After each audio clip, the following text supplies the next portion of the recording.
Amém. Boa noite, meus irmãos. Eu olhando Arthur tocar, eu me lembro porque é que eu deixei de tocar guitarra. Porque é muita careta que o caba faz, não é verdade? Ele estava balançando o negócio aqui, eu pensei que estava pegando fogo, quase que eu jogo água. Queridos, brincadeiras à parte, eu quero convidar você para a nossa leitura dessa noite, que se encontra no Evangelho de Mateus, no capítulo 26, e nós vamos ler do verso 36 até o 44. Você sabe bem, quando nós lemos o Evangelho, é o próprio Cristo falando a cada um de nós. Então eu peço que, em reverência ao Senhor, você fique de pé. Amém? Mateus 26, do 33 ao 44. Assim diz a palavra do Senhor. Então Jesus foi com seus discípulos para um lugar chamado Getsêmani e lhes disse: sentem-se aqui enquanto vou ali orar. Levando consigo Pedro e os 2 filhos de Zebedeu, começou a entristecer-se e a angustiar-se. Disse-lhes então: a minha alma está profundamente triste, numa tristeza mortal. Fiquem aqui e vigiem comigo. Indo um pouco mais adiante, prostrou-se com o rosto em terra e orou: meu pai, se possível, afasta de mim este cálice, contudo, não seja como eu quero, mas sim como tu queres. Depois voltou aos seus discípulos e os encontrou dormindo. Vocês não puderam vigiar comigo por 1 hora? Perguntou ele a Pedro. Vigiem e orem, para que não caiam em tentação. O espírito está pronto, mas a carne é fraca. E retirou-se outra vez para orar. Meu pai, se não for possível afastar de mim este cálice sem que eu o beba, faça-se a sua vontade.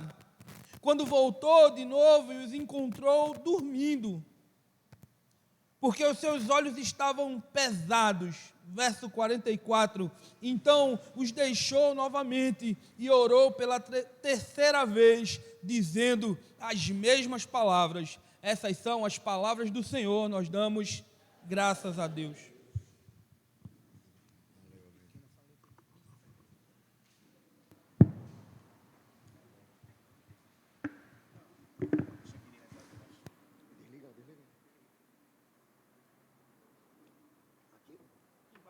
Melhor se você tentar pegar, não precisa se abaixar.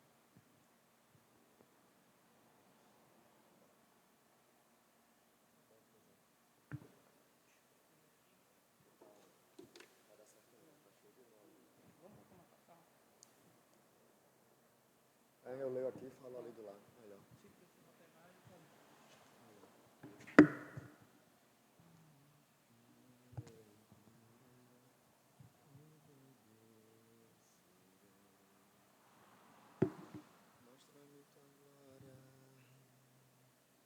Boa noite, meus irmãos. Que a paz do nosso Senhor Jesus Cristo permaneça conosco. Que a paz do nosso Senhor Jesus Cristo permaneça conosco. Que susto!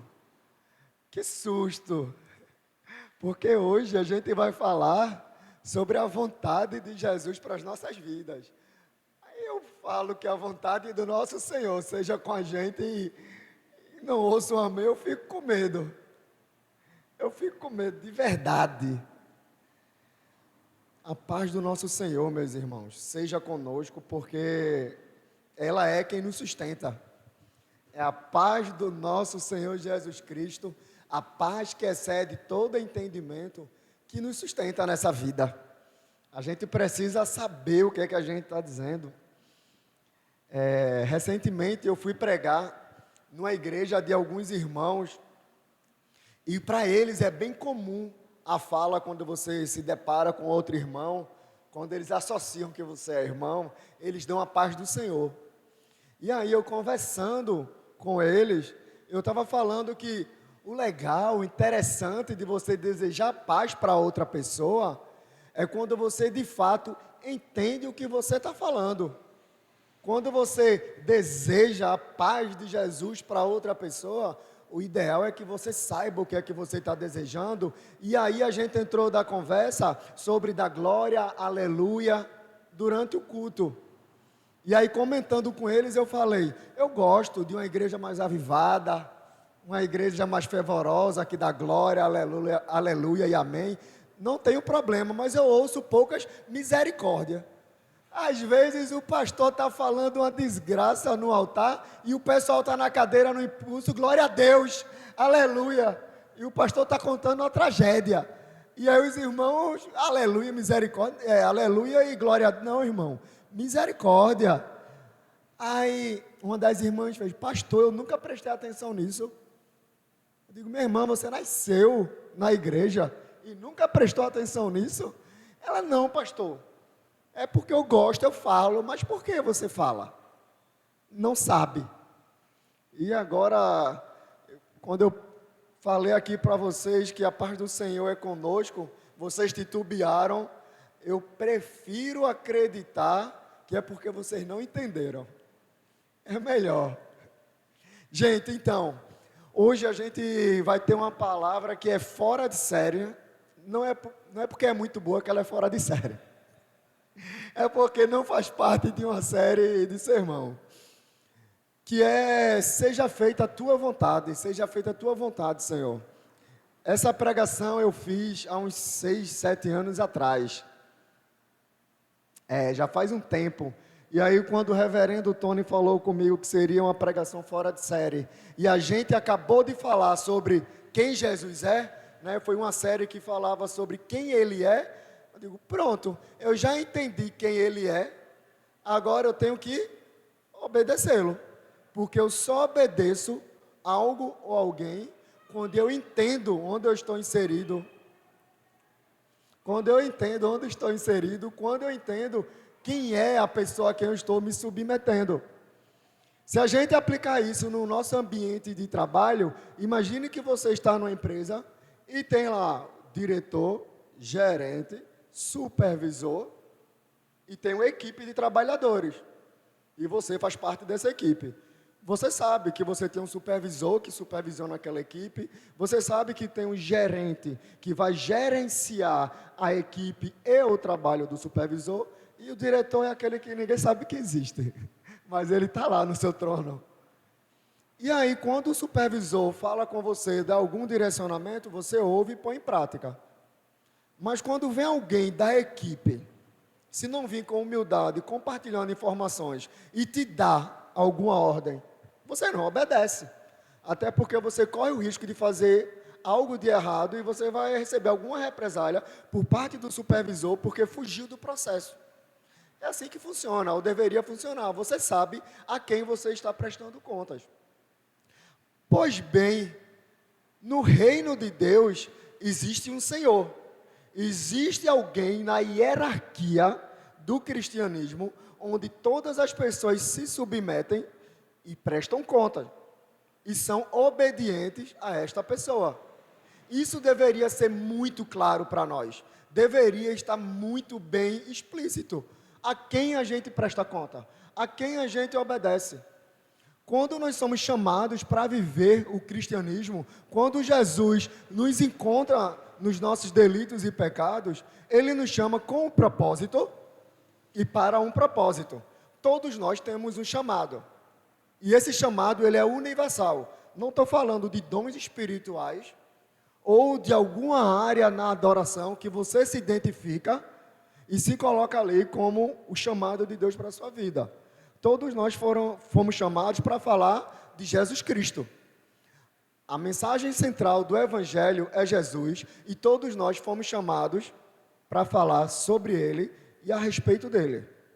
Isso é universal. Em qualquer igreja cristã que prega que Jesus Cristo é o Senhor, que prega a Santíssima Trindade e acredita em um Deus soberano sobre todas as coisas, vai pregar que a mensagem central do Evangelho é Jesus, tá? Estamos aqui, né? Vocês começaram meio que dormindo, mas eu sei que a gente está aqui. Pois bem, Jesus me chama para essa caminhada, eu sou inserido nesse corpo, mas e agora? O que é que eu faço? Eu sei quem Jesus é. Os pastores falaram aqui durante 4 encontros, 5 últimos, durante 5 encontros, sobre quem Jesus é. Tá, beleza, eu entendi, eu sei quem ele é. E o que eu faço agora, com toda essa informação que eu recebi? Eu sei que ele me chamou para falar a respeito dele. O que é que eu faço? Como eu faço isso? O primeiro passo para que a gente consiga continuar esse processo que é tão difícil, não é simples, é obedecer, tá? Eu obedeço, simples assim. O primeiro passo, depois que eu sou chamado para fazer parte de um corpo, ou do corpo de Cristo, é obedecer. Mas eu obedeço o quê? O que é que eu obedeço? Obedeço à vontade do próprio Senhor, tá? É uma construção. O Evangelho não é uma mensagem aleatória, e apesar de ser simples, não é fácil da gente construir todo um raciocínio e conseguir viver essa caminhada, mesmo nos dias ruins. Eu estou fazendo questão de deixar tudo bem introduzido, tudo bem claro, para que a gente possa transcorrer nos pontos. Para que a gente possa fazer isso de maneira clara e direta, tá? Estou tentando ser tão didático que eu estou falando até pausado. Porque eu sei que vocês estão sonolentos, já já a gente sobe o tom. Mas, enfim, é um processo. Não é simples vivê-lo, tá? O Evangelho é simples, mas não é simples vivê-lo. Na maioria das vezes, vai implicar da gente fazer algo que não é o nosso desejo. Na maioria das vezes, vamos precisar tomar decisões e fazer coisas que vai nos tirar da nossa zona de conforto. Vamos ser sinceros aqui. Alguém aqui é tranquilo de estar na igreja todos os domingos até o final do ano, sem levantar uma contestação sequer? Eu sei que é difícil, tá? Eu e o pastor Tony, a gente brinca muito com a fala que ele criou e eu tomei posse. Até Jesus voltar, nós temos o compromisso. Todos os domingos eu tenho um compromisso aqui com essa igreja. Beleza? Nós sabemos disso. Quando acontece alguma eventualidade, eu não estou. É simples o entendimento. Quando acontece alguma eventualidade, eu não estou. Por exemplo, semana passada eu iria pregar. Não conseguia estar. Fiquei muito mal, fiquei muito doente, estou fazendo alguns exames para investigar. Não consegui, joguei a bomba no colo do pastor de última hora. Ainda bem que é ele que faz as séries, ele que traz as ideias. Então está fresquinho na cabeça dele. E ele pregou aqui. Eu sabia do meu compromisso, não consegui estar. Beleza, ninguém morre porque não veio ao culto. Beleza? Estou trazendo isso como exemplo porque foi o meu exemplo. Mas isso serve para a nossa rotina e para o nosso cotidiano. Tem dias que eu não quero orar. O pastor tem dia que não quer orar. Estou cansado, estou estressado, estou exausto, a mente não está boa, eu não estou conseguindo formar nenhum raciocínio e não estou com vontade de orar. Estou estressado. Eu fico receoso de tirar aquele momento, que para mim a oração é aquele momento de paz, onde eu converso com Deus e me derramo na presença dEle. E eu estou arretado. E quando eu estou arretado, eu sou mais estressado do que eu já sou. Então imagine como é ruim. E tem dias que eu tenho que lutar contra isso. E aí o que é que eu faço? Dou uma isolada, que é para ninguém me interromper, porque eu vou me estressar mais ainda. E tenho um momento com Deus, começo pedindo perdão a Ele. Senhor, eu estou sem vontade. Eu estou de saco cheio, gente. É exatamente assim, eu conversando com Deus, tá? Eu não finjo ser uma pessoa que eu não sou, porque Ele sonda o meu coração. Estou de saco cheio, Senhor. Hoje o dia está sendo horrível. Eu estou estressado. A ansiedade bateu. Eu estou numa angústia só. Não estou conseguindo olhar para a cara de ninguém. E aí eu converso com o Senhor, me coloco ali na presença dEle, em adoração, e tento ter aquele momento de paz, mesmo em meio ao meu dia ruim. É um exercício de obediência.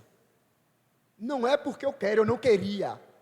Eu não queria, eu estou arretado. Mas eu entendo que eu preciso estar na presença de Deus para continuar desenvolvendo o meu relacionamento com Ele. Eu preciso estar próximo do meu Senhor para que cada dia eu consiga parecer mais com Ele. Não tem como eu parecer com alguém que eu não me relaciono. Não tem como eu ser obediente a alguém que eu só obedeço o que eu quero. Quem é obediente em tudo. Quem é obediente em todas as coisas. E eu aprendi isso num momento muito ruim da minha vida.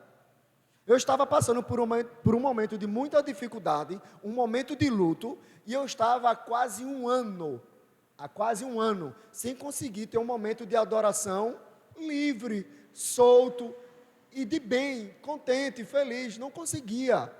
Mesmo assim, eu permaneci. Eu ia para o culto, tinha momentos de adoração, e tinha um pastor que me acompanhava muito de perto, o pastor Geison, a maioria aqui conhece. A gente se falava quase todos os dias. E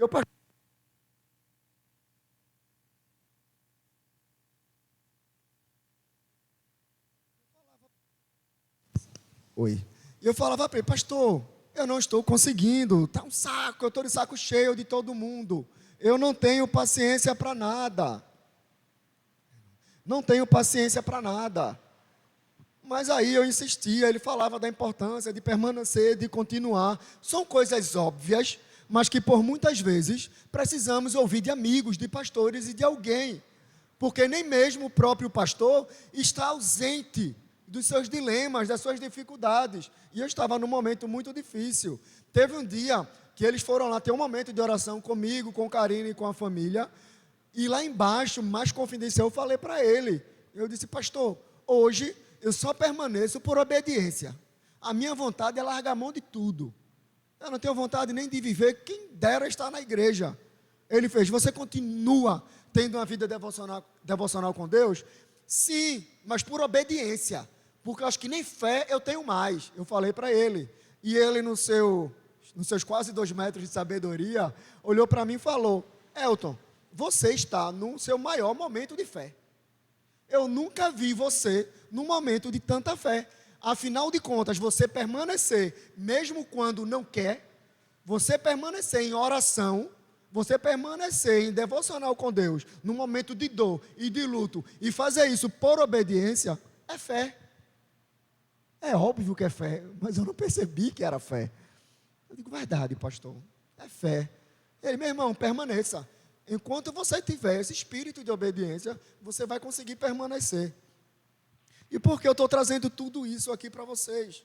Para vocês entenderem que eu tenho sim o entendimento de que não é simples, de que não é algo que a gente faz, eu estou amando fazer isso aqui. Tem dias que a gente está amando sim fazer. Tem dias que a gente está alegre em ir para a célula. Tem dias que a gente vai radiante para o culto.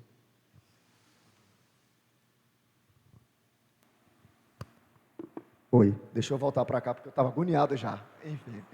Tem dia que a gente está alegre, a gente está contente, a gente quer ir, mas tem dia que a gente não quer ir, está de saco cheio, eu não quero ver a cara de Arthur hoje. Mas eu vou e vou amar meu irmão. Esse é o dilema da caminhada cristã, é permanecer em obediência, fazendo a vontade de Jesus, mesmo quando eu não quero. E graças a Deus, pela misericórdia dele, nós permanecemos, eu e Karine, num momento difícil das nossas vidas. E hoje eu agradeço a Deus pela insistência do Espírito Santo na vida do seu servo. Graças a Deus que nós, na Nova Aliança, recebemos a unção do Senhor, e essa unção é eterna e ela caminha conosco. E só ela é capaz de nos fazer continuar, mesmo quando a gente não quer. Cristo nos resgatou para proclamar o Evangelho, para falar das coisas acerca do reino, viver uma vida de total dependência de Deus. E por isso eu fiz questão de trazer essa mensagem hoje. Tá, eu sei quem Ele é, mas o que é que eu faço para viver a vontade desse Deus? Como é que eu faço para viver a vontade de Jesus Cristo para a minha vida? E o maior exemplo para a gente fazer isso é Jesus. O próprio Cristo é o maior exemplo. Se você se acha a última bolacha do pacote, se você acha que você pode abrir mão das coisas de Deus por causa das suas dificuldades, por causa dos seus dilemas e por causa das suas dores, parabéns, você está totalmente equivocado. Você está plenamente errado. Plenamente errado. E é isso que a gente vai ver na passagem de hoje. Jesus como exemplo. Não precisa olhar para mim, não precisa olhar para Tony, e nem para o seu líder de ministério ou de célula. Vamos olhar para Jesus, que é alguém perfeito e inerrante. Vamos ver o que é que ele fala na passagem que foi lida aqui hoje. Nós precisamos ter momentos de oração com o nosso Senhor. Façam orações perigosas. O que eu chamo de oração perigosa? Aquela oração que você se volta para Deus e fala: Deus, faz a tua vontade. Pense numa oração perigosa, experimente fazer ela diariamente. Foi daí que eu perdi o meu sossego e a minha paz. 23 anos de idade, começando uma carreira profissional, cheio de sonhos. Eu era aquele cara maluco por trabalho. Karine via, domingo a domingo, não precisa me dar folga, meu patrão. Fique tranquilo, cheio de gás, folgava de 15 em 15 dias. Meu nome era trabalho, meu sobrenome era emprego. E amava dinheiro. Eu ficava feliz quando olhava para a nossa conta e dizia: amor, não deixe baixar de 5.000. Se acontecer algum imprevisto, tem 5.000 conto na conta. Eita, que tempo bom, saudade.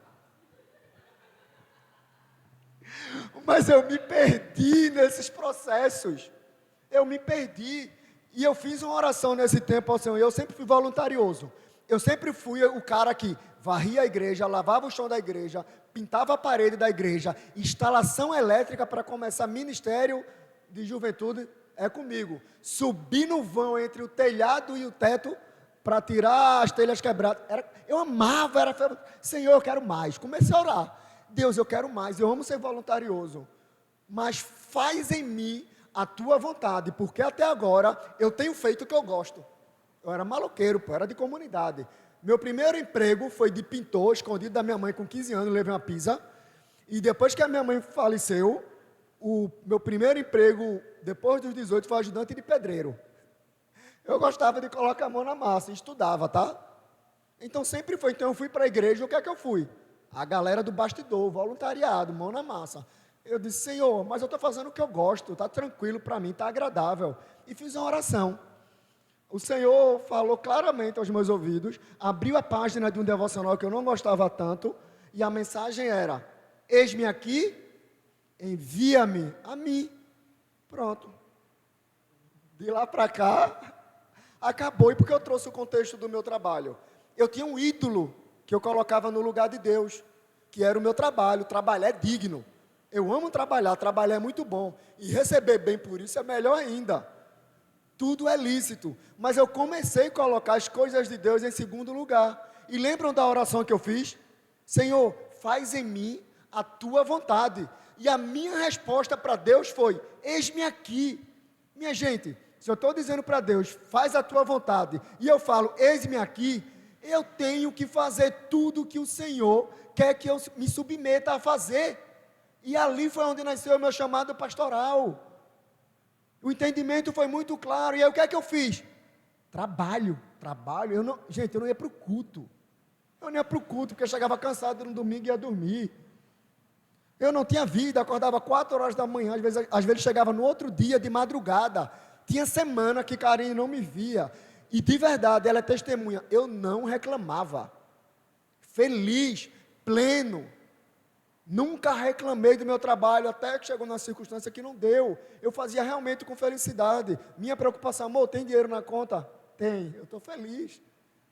E comecei a colocar as coisas de Deus em segundo plano. Não vai mais para culto, não participa de célula, devocional. Como? Se eu acordava de 4 da manhã e chegava de madrugada em casa muitas vezes. O mais cedo que eu chegava em casa era 8 horas da noite, depois de acordar de 4 horas da manhã. A minha força era, sabe para quê? Subir na cama. Já dormi de bota e bolsa nas costas, sem reclamar. Acordei de farda no outro dia, sem a bota e sem a bolsa, mas sem reclamar. E eu era diligente no que eu fazia tudo com muito fervor, mas não era para Deus. Não era para Deus. E sofri e sofro alguns dilemas na minha vida por conta disso. Porque eu sei onde está o ídolo que eu criei para a minha vida, e esse ídolo não é Deus, não é Jesus.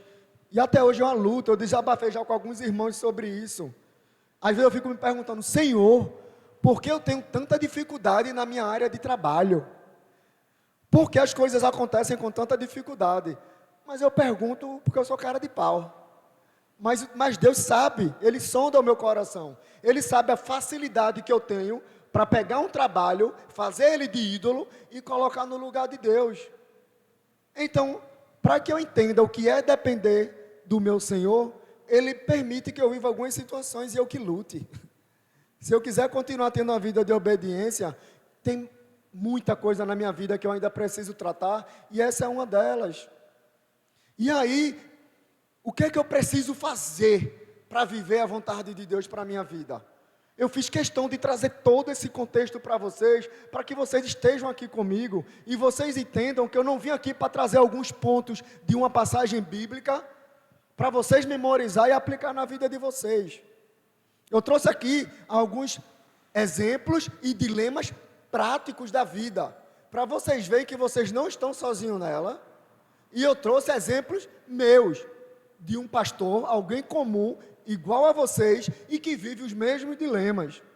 Quando eu ou o reverendo Tony chamamos alguém para uma conversa, quando trocamos alguma ideia com vocês, não é algo a quem nós estamos distantes e a quem, é algo real. A gente fala de algo que a gente tem vivido. Quem conhece um pouquinho a gente aqui sabe o quanto a gente luta para cumprir o ministério e honrar nossa casa e a nossa família. Só que para isso, eu preciso ter uma vida de oração. É o primeiro passo para eu viver a vontade de Deus para a minha vida. Uma vida de oração. Gente, parece simples. Alguém aqui sabe, na verdade não sabe, que eu preciso ter uma vida de oração para viver a vontade de Deus? Fala sério. Alguém aqui não sabia disso? Duvido. Duvido que alguém aqui não sabia que para ter uma vida de relacionamento e viver a vontade de Deus, eu preciso ter uma vida de oração. Olha o que foi lido aqui hoje, logo no primeiro versículo. Então Jesus foi com seus discípulos para um lugar chamado Getsêmani e disse-lhes: sentem-se aqui enquanto eu vou orar. Jesus, prestes a ser sacrificado, chamou os seus amiguinhos, seus discípulos, seus companheiros de caminhada. Meus irmãos, terei um momento agora de adoração e de derramamento na presença do nosso Pai. Fiquem aqui orando por mim. Jesus, no Getsêmani, Jesus ensinou na prática a importância do cristão orar. Para que eu possa refletir Cristo na vida do meu próximo, eu preciso seguir os passos do meu mestre. O Messias estava próximo de passar pelo momento mais importante da vida dele. E o que ele fez? Se colocou na presença de Deus, se derramou no momento de oração. Gente, eu trouxe alguns exemplos meus, mas são exemplos falhos. Vocês viram que apesar dos exemplos, eu sempre tenho outros momentos onde eu preciso lutar de novo, porque eu estou fraco mais uma vez. Seja no luto, seja no trabalho, nos dilemas do dia a dia, mas em algum momento está eu lutando ali de novo e repetindo os mesmos erros. Então o nosso exemplo é Jesus. Ele sabia para onde ia, ele sabia de todo o processo, mas o que é que ele faz? Se coloca no momento de oração. E ele não foi só. Eu não só me coloco no momento de oração, mas eu vivo esse momento em comunidade, com pessoas que eu amo. Não dá para viver os dilemas da vida sozinho. Não dá para você achar que é super-herói e que vai solucionar todos os problemas sem um irmão para te exortar, sem um irmão para tocar no teu ombro e: Adelmo, vamos orar junto.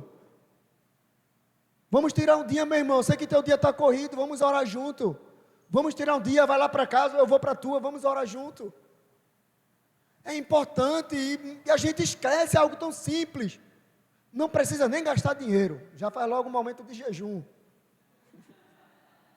Orem uns pelos outros. Jesus chama alguns de seus discípulos: gente, terei agora um momento de oração, intercedam por mim, vai ser um momento de dor. Eu já enxergo onde eu estarei e já dói. Se vocês leem bem essa passagem, vocês vão entender que ele sabia a dor que ele enfrentaria. E como doeu. E como ele enfrentou isso? Se colocando na presença de Deus em oração.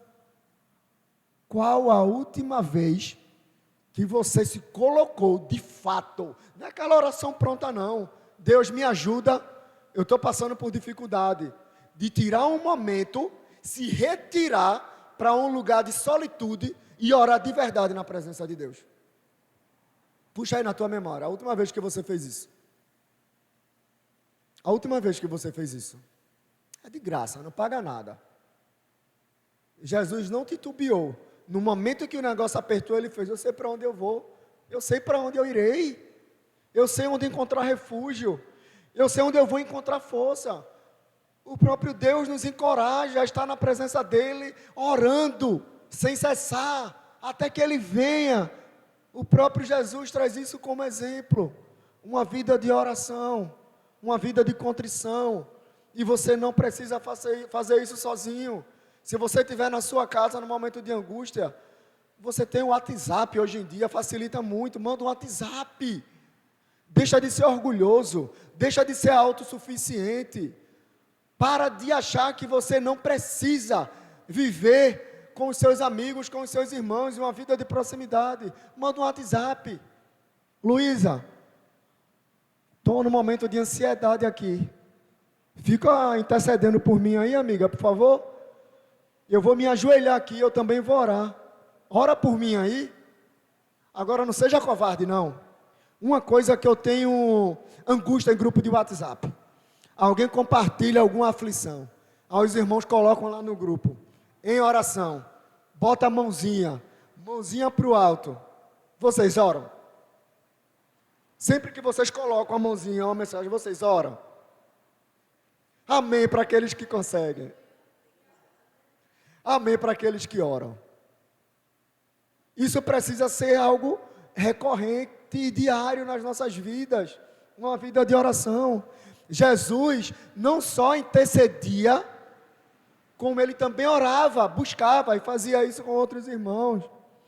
Outro exemplo de Jesus para que eu possa ter uma vida de oração, uma vida de obediência a Deus, é quando eu entendo que preciso de ajuda. Eu preciso de ajuda. Ninguém consegue viver essa vida sozinho, isolado e distante. Olha só o que fala em Mateus 26, 38. E disse-lhe então: a minha alma está em profunda tristeza, numa tristeza mortal. Fiquem aqui e vigiem comigo. A minha alma está profundamente triste, numa tristeza mortal. Fiquem aqui e vigiem comigo. Gente, é Jesus. Poderia facilmente ser uma frase minha, mas não é, de Jesus. Eu estou sofrendo, meus irmãos, estou triste. Numa tristeza mortal. Quem já teve uma crise grave de ansiedade, ou já recebeu o telefonema de alguém numa crise depressiva ou de ansiedade, deve ter noção do que está sendo falado aqui. Estou triste, numa tristeza mortal.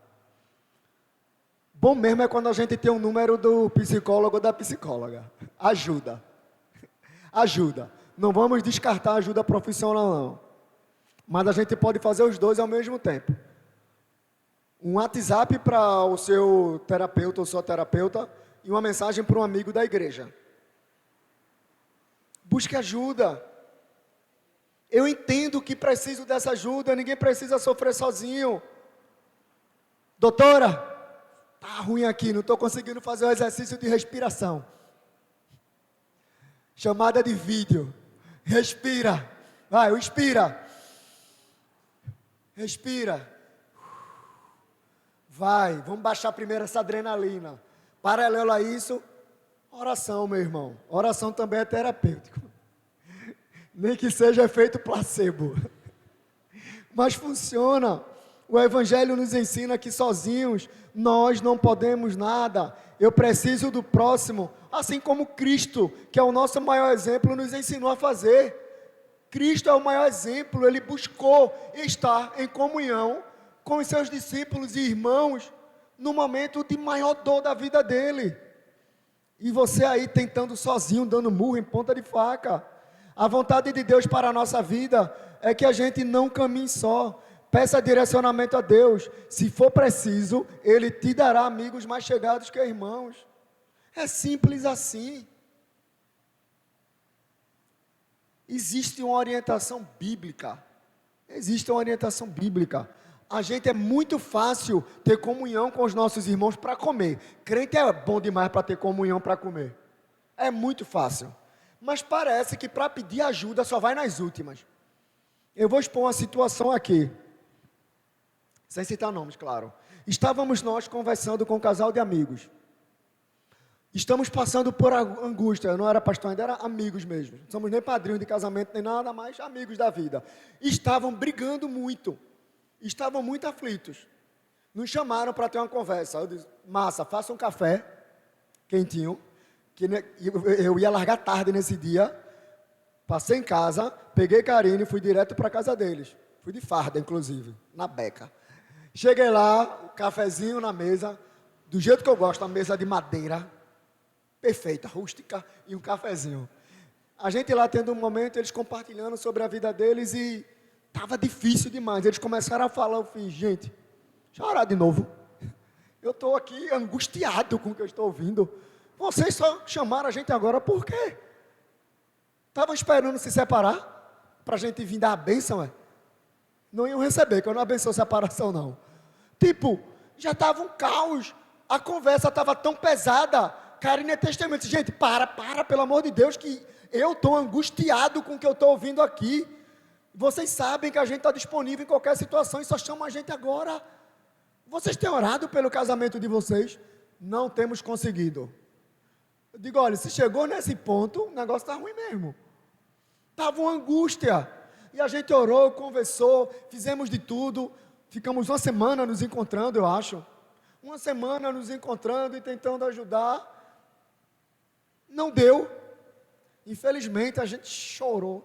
Pense uma coisa que doeu na gente nesses 20 anos de caminhada. Você sentar com seus amigos, ali, tipo, Senhor, deixa não, Pai. Orando por misericórdia, e você vê uma família se desfazer diante dos seus olhos. Porque não pediu ajuda, tentaram enfrentar os dilemas da vida sozinhos. Não chamaram os padrinhos de casamento, não chamaram os amigos de caminhada, tentaram soluções fora da igreja, amigos que não entendiam que Cristo é suficiente, aí começaram a sair para melhorar o ambiente do casamento, para festas, shows, promiscuidade. E aí vocês sabem o que acontece quando a gente vive esse ambiente. Infelizmente não deu certo. Acabou. Ainda são nossos amigos até hoje. Doeu demais. Aquela sensação de frustração, e a minha oração passou a ser, Senhor, não deixa eu carregar não, essa responsabilidade não, que não é minha. Mas doeu, eles poderiam ter buscado ajuda. Eles têm amigos, tinham padrinhos de casamento que assumiram um compromisso de fé diante de Deus.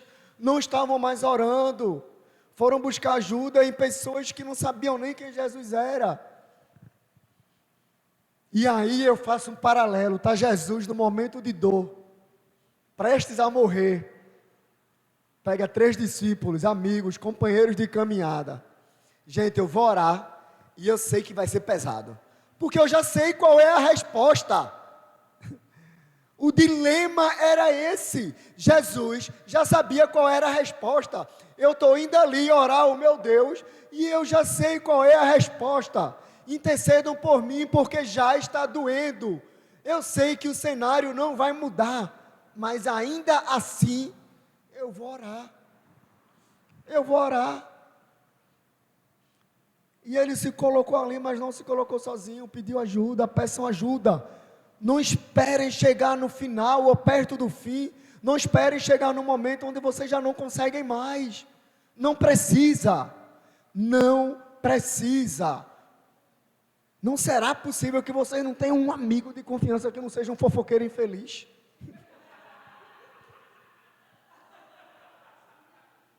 Falei do coração essa, não foi? Não será possível um sequer? Um que você não vai estar numa roda de conversa algum dia e vai ver o cara saltar lá. Meu amigo aqui fulano, a gente conversando. Pelo amor de Deus, busque ajuda. Os amigos de Jesus não guardaram tanto não, escreveram. Está aqui a gente lendo a fofoca hoje. Perdão, Senhor. Mas assim, busquem, não é necessário. A gente não precisa sofrer sozinho. Não precisa.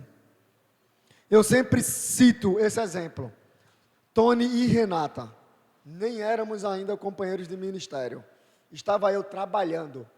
Eu saí da UTI com a nossa filha, deixei Karina em casa e fui para a minha empresa.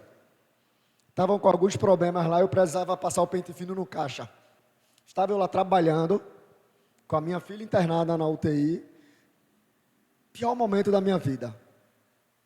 Meu telefone tocando, nessa época eu não atendia ninguém. Eu abria o celular em alguns momentos específicos para responder alguém da família ou os grupos de amigos. Eu estava disperso do celular, ele tentou falar comigo, não conseguiu. Eu acho que em algum momento eu comentei no nosso grupo de amigos que ia para a empresa depois da UTI. Tá eu lá. Ele ligou, gritou, fez... Eu não ouvi. Do nada, essas portas de esteira barulhentas, né? Sobe na minha loja. Misericórdia. Eu no caixa, a porta subiu. Eu digo, pô, o apurado do dia. O apurado do dia vai embora. Aí entra esse cara, eu digo, é assalto mesmo. Não. Entra Tony, mas Renata entrou junto. Aí eu já me acalmei. E entre esses dois abençoados, disse, meu irmão, como é que você está? Já entrou assim, folgado. Meu irmão, como é que você está? Estava tentando falar com você. Estou trabalhando. Estava no momento seco da minha vida, ele sabe bem, frio. Respostas curtas e ríspidas para todo mundo. Eu disse para ele, estou trabalhando. Ele, mas custava nada me responder. Não quis. Não estava afim. Você sabe que não adianta, né? Não adianta você não me atender, não adianta você dizer que não quer falar comigo, porque eu vou lhe achar. Eu digo, tá, beleza. Mas eu não quis, só fui sincero. Não queria falar com ninguém, não quis responder você. Eu não vou mentir e dizer, não vi, eu não queria. Mas aí ele entrou, tivemos um momento de conversa. Ele perguntou como eu estava. Quem me conhece um pouquinho sabe, quando você me pergunta como eu estou, eu vou falar como eu estou. Se perguntou é porque quer saber. A gente teve um momento massa, velho. Abri meu coração para eles, falei como eu estava, das minhas dores. Eles oraram pela minha vida. Cheguei em casa, compartilhei com Karine. Que momento importante. Que momento importante. Tanto é que eu já citei isso dezenas de vezes nas minhas pregações. O quanto foi importante para mim a insistência dele. Estava difícil, eu não queria ajuda, eu não queria ninguém enchendo meu saco. Mas aí ele foi lá, ele insistiu. E foi libertador aquele momento de oração. A importância de você ter amigos. Eu não busquei ajuda naquele momento, mas o Espírito Santo, que é o mesmo que habita em todos nós, ele sonda todos os corações, ele sabe de todas as situações, é o mesmo Espírito. E ele levou naquele momento meus amigos até lá. E foi libertador, eu estava precisando, tinha sido um dos piores dias da minha vida. E aí você entende a importância de não estar sozinho. Porque até quando você não consegue, Deus levanta um abençoado. Deus levanta uma abençoada e manda ao seu encontro. Você não precisa se isolar. E por último, eu entendo a resposta de Deus para as minhas orações. Essa é a pior parte para a vida do crente. Esse é o dilema de todo o crente. Entender a resposta de Deus para as minhas orações. Imagina o sentimento de uma oração não ouvida. É frustrante. É frustrante. Imagina a sensação de que Deus está distante. Meu Deus, por que me abandonaste? Quem nunca teve esse sentimento de abandono? Meu Deus, por que me abandonaste? Indo um pouco mais adiante, prostrou-se com o rosto em terra e orou: meu pai, se possível, afasta de mim este cálice, contudo, não seja como eu quero, mas sim como tu queres. Essa é a resposta de Deus para toda oração. Mas sim, como tu queres. Imagina, você no momento de dor, no momento de sofrimento, coração apertado, lágrimas saindo dos seus olhos, uma dor que parece que não passa nunca. Você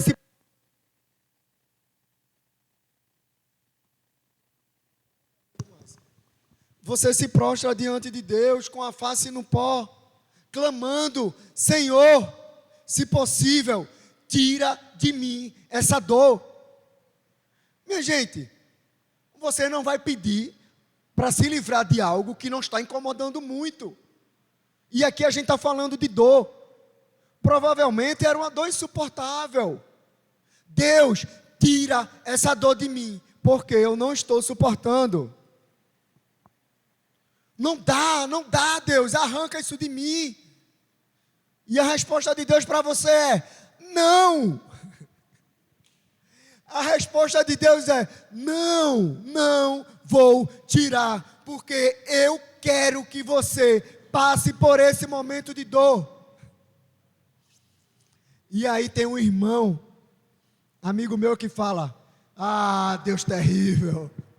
Não, Deus terrível nada. Deus bondoso e amoroso, que conhece os nossos corações.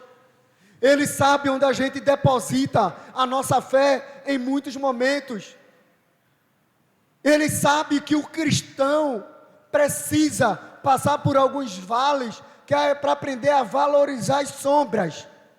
Ele sabe que o cristão precisa passar por momentos de sol, de calor, para valorizar uma sombra e uma água fresca. Nós tínhamos o maná e tínhamos uma nuvem, sombra e comida, tudo que é necessário para a gente naquela época. Sombra e comida, não precisávamos de nada mais. Aí o que é que a gente faz? Ídolo, gula, desobediência. O direcionamento é: fiquem embaixo da sombra que eu vou prover, comam do alimento que irei derramar. Guarda alimento para estragar. Sai debaixo da sombra, sai debaixo da proteção. E depois a gente vai se colocar diante de Deus e a oração é sempre a mesma. Por que, Senhor? Por que, Senhor? Eu sou tão bom. É muito difícil você fazer orações verdadeiras ao nosso Senhor. Eu preciso entender as respostas de Deus para as minhas orações. Deus, mas não seja como eu quero. Deus, está doendo, mas não seja como eu quero. Deus, eu não quero fazer, mas não seja como eu quero. Deus, eu não quero viver as coisas do reino, mas não seja como eu quero.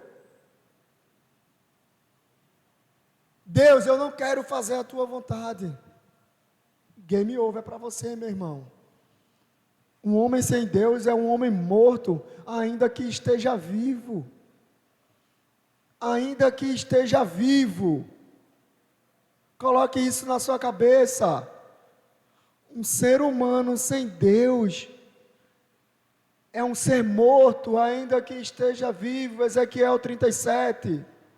O vale de ossos secos. Uma passagem emblemática. Todo mundo lembra, mesmo que não tenha lido. Está lá o profeta Ezequiel, num diálogo, numa conversa com Deus. Deus leva ele para um lugar alto, manda ele olhar para Israel e pergunta para o profeta: o que é que você enxerga lá embaixo? E a resposta do profeta é: um vale de ossos secos. Como assim? O povo está vivo? O povo estava vivo. Era uma nação. Deus leva ele para um lugar alto e manda ele olhar para aquela nação, e ele fala que vê ossos secos, um povo sem vida. Mais embaixo ele vai falar, na continuação do capítulo 37, ele fala: um povo sem fé, um povo sem esperança, um povo distante da vontade de Deus. O profeta fala que vê pessoas mortas, ainda que vivas, e ele dá as características que ele enxerga daquela nação, sem fé, sem esperança e desobediente. Foi um povo vencido.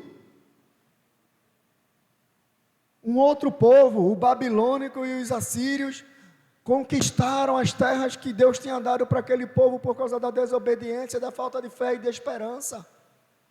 E aí o profeta fala: ainda que estejam vivos, não enxergo vida. Um ser humano sem Deus, ainda que esteja vivo, está morto. Está morto. Estava doendo demais. Cristo estava num momento de angústia, de dor, muita dor. Não era um filme de ficção, por mais que eu chore no filme de Mel Gibson, não era o filme de Mel Gibson, era muito pior. Eu amo assistir o filme de Mel Gibson, porque eu sou mole, começo a chorar. É um testemunho da minha conversão que em outro momento eu compartilho com vocês. Eu choro sempre. Mas apesar de ser um momento doloroso, não era um filme de ficção. Em outro livro da Bíblia, fala que o seu suor era como gota de sangue. Estava doendo demais. Nós sabemos qual foi o desfecho dessa história. A vontade de Deus prevaleceu. Cristo bebeu do cálice da ira do nosso Senhor. O Cristo foi entregue em nossas mãos. Não havia pecado algum que o condenasse. Foi por mim, foi por você, e você preterindo o seu Senhor por causa de vontades egoístas. Imagine a coisa mais importante da sua vida. Momento de reflexão aqui para a gente. Imagine o que é mais importante para você nessa vida. O que é mais importante para você nessa vida? Eu amo minha esposa. Amo demais. Daria minha vida por ela fácil. De verdade, fácil. Até porque pela certeza que eu estarei com o meu Senhor. Vou com as mãos para o alto e cantando. Igual o abençoado lá. Esqueci o nome dele direto. Ainda bem. Irmão Lázaro. Vamos embora cantando. Meu amor, morreria por você. A pessoa mais importante para mim é mandamento, né? Tem que ser. Pense, o que é mais importante para você? Se você está colocando essa pessoa no lugar de Deus, você está em pecado. Se você está colocando essa coisa no lugar de Deus, você está pecando. Você está pecando. E se você continuar insistindo, o amor pelo seu Senhor vai esfriar. Daqui a pouco você já não vai mais orar. Daqui a pouco você já não vai mais para a igreja. Daqui a pouco você já não tem comunhão com seu irmão. Daqui a pouco você já não ora nem pede oração. E você começa a se isolar com aquilo ou com aquela pessoa que você julga ser importante. E daí, meus irmãos? Para viver uma vida sem Deus, 2 palitos, como diz o Matuto. 2 palitos. A pessoa que evangelizou toda a nossa família, hoje não é cristã. Nosso irmão, o mais velho dos homens, foi o primeiro crente da safra. Ia sozinho para a igreja. Aí daqui a pouco vai todo mundo, família quase toda crente. E ele, é um cara massa, eu amo, prestativo todo. Mas hoje em dia, sem Deus. A gente vai esfriando. A gente precisa manter o Espírito de Deus aquecido em nós. Jesus se retira para orar. Jesus pede ajuda. Jesus pede para que eles orem, mas pede também que vigiem junto com Ele. Jesus tem um momento de contrição com o Pai. Pai, está doendo. Está doendo. Se possível, afasta de mim esse cálice. Mas se não der para eu passar por esse momento, sem que eu beba desse cálice, eu beberei. Assim o farei. Alguém aqui quer beber do cálice da ira de Deus? Eu não quero. Eu tenho um temor terrível. Eu não quero. Eu não quero. Karine, eu te amo. Mas essa é a única pergunta que você está proibida de fazer. se eu escolho estar com Deus e viver as coisas dele, ou estar com você. Porque eu acho que aí eu estou respaldado para separar. Escolherei o meu Senhor. Está pondo em xeque o meu momento com Deus, eu sabendo a desgraça que eu sou, até porque eu sem Deus já vou ser um marido ruim, então é melhor nem passar pela cabeça dela. Não dá. Eu sei que tem coisas que você ama, mas não adianta você preterir Deus por causa de coisas que você julga ser importante. Cristo foi entregue em nossas mãos. Foi para que a gente tivesse uma vida com Ele. Deixa de ser teimoso. Você só consegue amar alguém, você só consegue construir uma família, você só consegue ter momentos de felicidade, você só consegue ter momentos de alegria, você só consegue ter momentos em família, porque um dia existiu um Deus que criou a família. Ontem estávamos nós celebrando um casamento e a fala central é: e criou Deus o ser humano, homem e mulher, para que juntos sejam uma só carne, e constituam uma família. Uma família. Ah, eu não vou para o culto domingo não. Ah, eu não vou ter comunhão com os meus irmãos não. Ah, eu não vou orar hoje não. Porque eu tenho minhas ocupações. Organiza a tua agenda então, abençoado. Ou vocês acham que Jesus era um desocupado? Jesus não tinha o que fazer. Ministério intenso. Intenso, poucos anos. Poucos anos. Olha o que Jesus construiu em tão pouco tempo. Jesus era um homem ocupado, tanto quanto eu, tanto quanto você. Eu fico arretado comigo quando eu tenho meus dias de procrastinação. Eu faço minha agenda, cheio de compromisso. Aí eu farrapo com alguma coisa sobre o ministério porque eu fui procrastinador. Estou cansado, vou descansar. Meu amigo, quando eu descanso, que volta a consciência, eu fico arretado. Mas rapaz, por causa da minha preguiça, da minha procrastinação, eu deixei de fazer algo que era tão importante. Não estou falando de ativismo. Não estou falando de você abrir mão de coisas importantes para ter uma vida religiosa. Eu não sou contra a religião. O evangelho também é religião. Eu não sei o que está dando na cabeça dos pseudos pastores para atacar a religião. Não sei o que está acontecendo, que loucura é essa? É porque é mais fácil você bater na religião do que bater no ativismo. Porque se eu bato na religião, eu estou batendo numa coisa. Mas se eu bato no ativismo, eu estou batendo em mim, que sou pastor da igreja e estou enchendo a igreja de atividade. Aí o que é que eles fazem? Batem na religião. Mas não dá para ser crente sem uma agenda religiosa, gente. Infelizmente, não dá. Sinto muito informá-los. A agenda da igreja é uma agenda religiosa. Tem que ser ponderada. Ainda assim, é uma agenda religiosa. Mas há tempo para tudo. Organizem a agenda de vocês. Vivam os momentos que Cristo possibilita que vocês vivam. Tenha um momento com a família, com a esposa, com o marido, com os irmãos, mas não coloquem isso em detrimento a uma vida de comunhão. Não abram mão dos momentos de oração. Pelo amor de Deus, um crente que não ora é um crente que está fadado ao fracasso.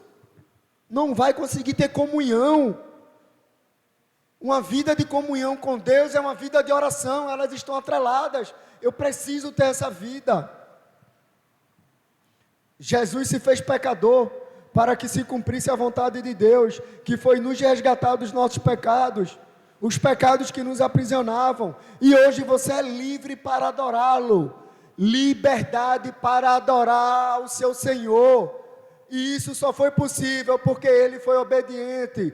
Pai, está doendo, Pai, se possível, afasta de mim este cálice.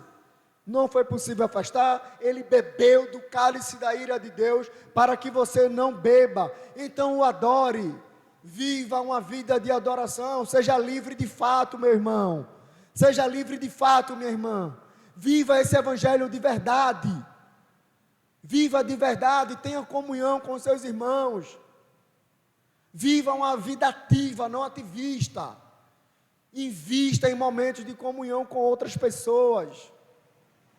Deixe que Cristo fale a você através de outros irmãos. Tenha uma vida de devoção.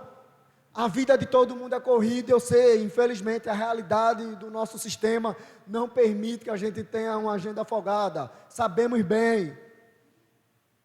Provavelmente a maioria aqui tem uma vida dessa. Organize sua agenda. Mas não abra mão desses momentos. Tá certo? Era isso que eu queria trazer para vocês hoje. Não poderia ter sido essa outra mensagem se não fosse essa, depois de uma série sobre quem Jesus é. E se eu sei quem Ele é, eu vivo uma vida de comunhão, de obediência com Ele. Eu sei que é difícil, tá? Não é um pastor hipócrita que tem vos falado aqui, não.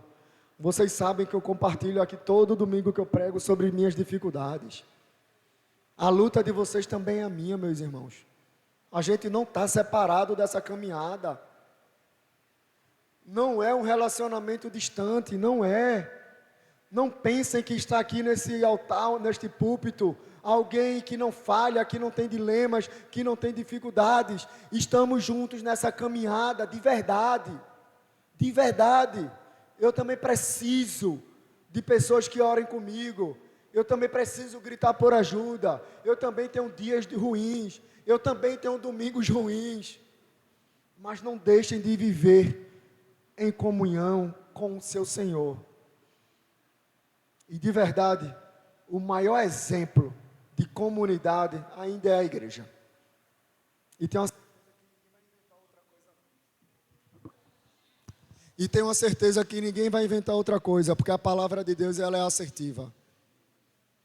E Deus instituiu o ambiente comunitário porque Ele sabia da nossa dificuldade. Tá certo? Vamos nos esforçar para sermos atentos à palavra de Deus. Leiam a Bíblia com atenção. Tutu estava compartilhando esses dias que quer ler a Bíblia completa. Ele falou que quer ler em um ano. Eu gosto de contrariar quem apoia a ideia. Leia devagar, meu irmão. Leia com entendimento. Leia com entendimento.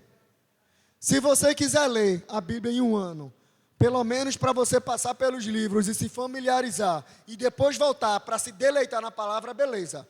Mas se for só para passar pelos capítulos, para ter no seu currículo que leu a Bíblia completa, não, precisa não. Leia devagar, se deleitando nos versículos, aprendendo de fato, orando por cada capítulo lido e aplicando na sua vida. Experimenta. E dá uma saída de Gênesis e vai para os evangelhos. Sai de Gênesis e vai para os evangelhos, depois tu volta para Gênesis. Amém, meus irmãos? Deixa eu orar por você. Senhor Deus, te agradecemos, Pai.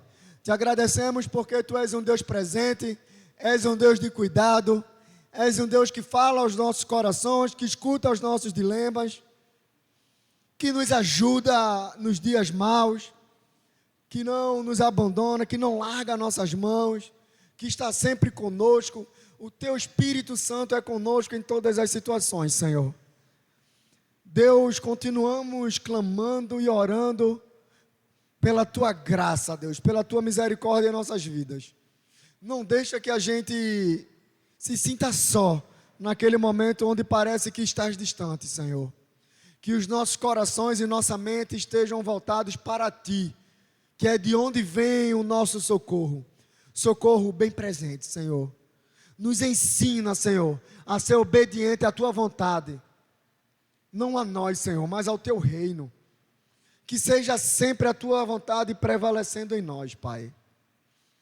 Nos ajuda a combater nossa teimosia, orgulho, que por tantas vezes nos distancia de uma vida contigo, Pai. Queremos ser crentes tementes a Ti, Senhor, que vivem a Tua vontade diariamente e que possamos permanecer, mesmo quando a gente não ache que é possível, mesmo quando a gente sinta que está difícil, Senhor, que possamos permanecer apesar de nós e que a obediência seja o maior sinal de fé na nossa caminhada, Senhor, em nome de Jesus. Amém.